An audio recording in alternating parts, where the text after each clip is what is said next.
ఓం శ్రీ గురుభ్యో నమః. ఓం గం గణపతయే నమః. శివానందలహరి 62వ శ్లోకము. ఆనందాశ్రుభిరాతనోతి పులకం నైర్మల్యతశ్చాదనం వాచా శంఖముఖైస్థితైశ్చ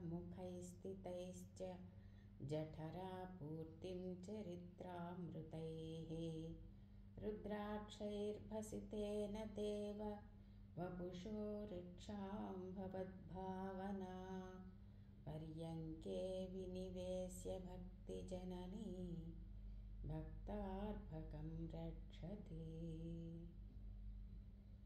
శంకర, సదాశివ, భక్తి అనేటువంటి అమ్మ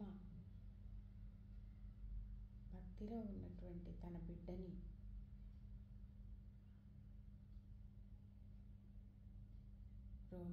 రోమాంచితమైన ఆనందంతో రోమాంచితమైనటువంటి వాడి శరీరాన్ని మంచి ఆలోచనలు అనేటువంటి వస్త్రాలతో కప్పివేస్తుంది. ఉపనిషత్తులు, భగవద్గీత మొదలైనటువంటివన్నీ కూడా ఉగ్గుపాలతో భక్తి అనేటువంటి తన బిడ్డని యొక్క కడుపు నింపుతూ ఉంటుంది. రుద్రాక్షలు, విభూతులు తన బిడ్డకి ఇచ్చి విభూతి శరీరం అంతా పూసి రుద్రాక్షలు ధరింపచేసి రక్షణ కల్పిస్తూ ఉంటుంది. భగవద్ధ్యానం అనేటువంటి ఉయ్యాలలో పడుకోబెట్టి భక్తి అనేటువంటి తన శిశువును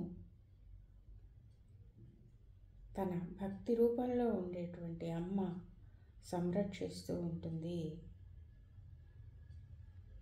శంకర, భక్తి అనేటువంటిది ఉన్నప్పుడు అమ్మ భక్తి రూపంలో ఉన్నటువంటి అమ్మ భక్తి భావాలను కలిగింపచేస్తూ భక్తితోనే వాడు జీవిస్తూ ఉంటాడు కదా శంకర. నీ పైన ఉన్నటువంటి భక్తి ఎంత గొప్పదో కదా. ఇదే భక్తి గురువుల యందు కూడా ఉండాలి. ఓం శ్రీమాత్రే నమః.